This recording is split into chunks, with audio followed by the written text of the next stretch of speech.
ভাঙড়ে Bantala leather complex, তার পাশে গ্রামের পুরনো মানুষ, কারোর রায়ত জমি, কারোর বাম আমলে পাট্টা পাওয়া জমি, সেই জমি বেদখল করবে।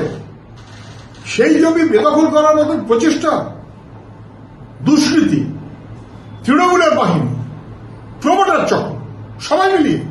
এবং তারপর যখন সেটা ঘিরে দিচ্ছে, গ্রামের মানুষ তাকে বারবার ওসিকে বলেছে, বিডিওকে বলেছে, সবাই চুপ। যখন প্রমোটার চক্র, দুষ্কৃতি এবং তৃণমূলরা মিলে ঘিরিয়ে দিচ্ছে, তখন গ্রামের মহিলা পুরুষ মিলিয়ে তাদের তাড়া করেছে, খুলে দিয়েছে। এখন পুলিশ এসে গেল প্রমোটারদের রক্ষা করতে, তৃণমূলকে রক্ষা করতে, দুষ্কৃতিকে রক্ষা করতে। আমি মুখ্যমন্ত্রীকে বলছি, আপনার রাজত্বে শুধু ভাঙন না, পশ্চিমবাংলার জায়গায় জায়গায় জমি বেদখল হচ্ছে, জমি লোপাট হচ্ছে, জমি লুট হচ্ছে, পাট্টার জমি দখল থেকে মুক্ত করে দেওয়া হচ্ছে, সরিয়ে দেওয়া হচ্ছে, হাটিয়ে দেওয়া হচ্ছে, বর্গা ধ্বংস করে দেওয়া হচ্ছে। গরিব মানুষ তার জমির অধিকার কেড়ে নিচ্ছে তৃণমূলের বাহিনী এবং দুষ্কৃতীরা। মুখ্যমন্ত্রী মমতা ব্যানার্জি সব বসে বসে দেখছেন।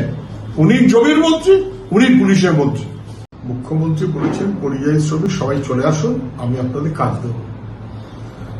এর আগে কোভিডের সময় মুখ্যমন্ত্রী বলেছেন সবাই চলে আসুন, কিচ্ছু কাজে কাজ করেনি, কিচ্ছু করেনি। জীবন হাতে করে নিয়েই মানুষকে পরিযায়ী শ্রমিকের কাজে যেতে হচ্ছে রাজ্য সরকারের অপদার্থতার জন্য। এটা নিয়ে কোনো সন্দেহ থাকতে পারে না।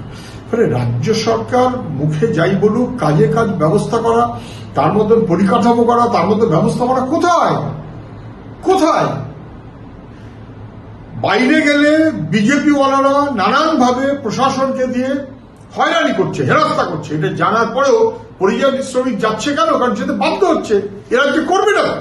এই রাজ্যটাকে তো ধ্বংস করেছে মমতা ব্যানার্জি সরকার। উনি ভোট কাছে এখন ভাষণ দিচ্ছেন, তাতে কাজে কাজ হবে না। কারণ মানুষ বুঝতে পারছে তৃণমূলের আমলে তাদের জীবন ধ্বংস করা হচ্ছে।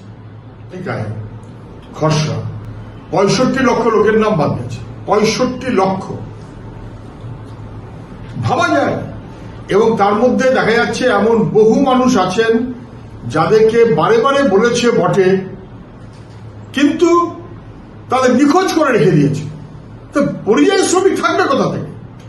ফলে নিখোঁজ বলে দাগিয়ে দিয়ে সেই মানুষটাকে বিপদের মধ্যে ফেলা, এই লক্ষ্যটা বিহারে স্পষ্ট।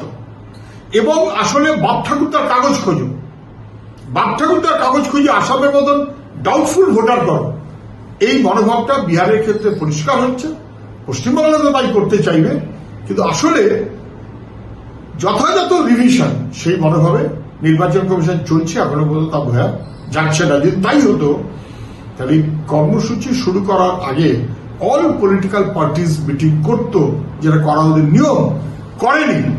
ডাল মে কুছ কালা হয় আর বহুত কালা হয়। 100 দিনের কাজ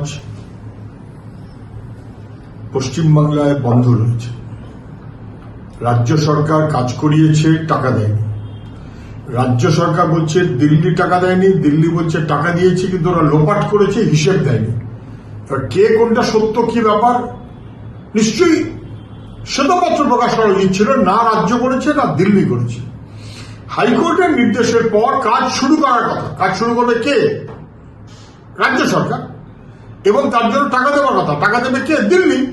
তাহলে রাজ্য কি কাজ শুরু করবে কোন স্কিমে বলে টাকার ক্লেম করেছে? 1 টাকা ক্লেম করেছে কিনা এবং 2 টাকা ক্লেম করলে টাকা দিয়েছে কিনা, এই দুটো প্রশ্নই কিন্তু সংগতভাবে থাকে। দিল্লি টাকা দিতে চায় না, রাজ্য কাজের টাকা লোপাট করতে চায়।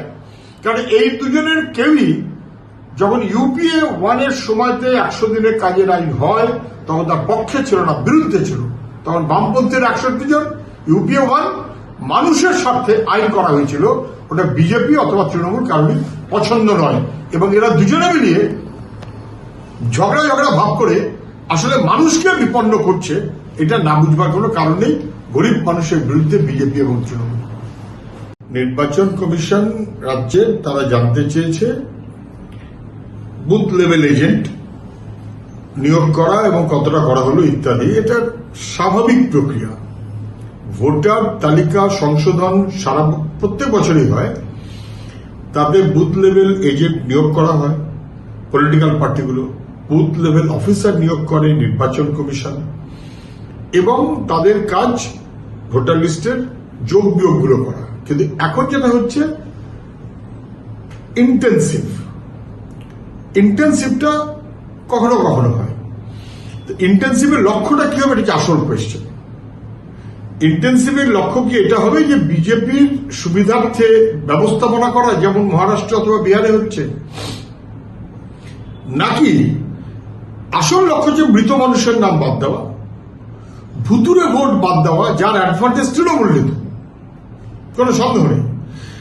এবং তৃণমূল যে অ্যাডভান্টেজটা নিত সেটাকে বাদ দেওয়া লক্ষ্য, বা যে রাজনৈতিক দলের লোক হোক না কেন মৃত মানুষের নাম থাকাটা তো উচিত নয়। আবার জেনুইন যারা, তাদের নাম যুক্ত হওয়া উচিত। আমাদের ভোটার লিস্টে জেনুইন নাম বাদ থাকে, মৃত মানুষের নাম থাকে, ভুতুরে ভোটারের নাম থাকে, কিন্তু এইগুলোকে ঠিকঠাক করার লক্ষ্যে ব্যবস্থাপনা সেটা একরকম। আর আসলে ভোটারকে চোখ রাঙিয়ে বাপ ঠাকুর তার কাগজ আনো, না আনলে বাতিল, এই বলে আসামের মতন ডাউটফুল ভোটার করা, অথবা বিহারের মতন পরিযায়ী শ্রমিক তাকে নিখোঁজ বলে দাগিয়ে দেওয়া, এইটা নির্বাচন কমিশন করতে চাইলে তাকে চূড়ান্তভাবে বাধা দেওয়া হবে। নির্বাচন কমিশন এখনো পর্যন্ত ওই মনোভাবে চলছে। তাহলে বিহারের পরিযায়ী শ্রমিক এখন নেই বলে তাকে নিখোঁজ বলে দাগিয়ে দিল, এটা নির্বাচন কমিশন পারে না।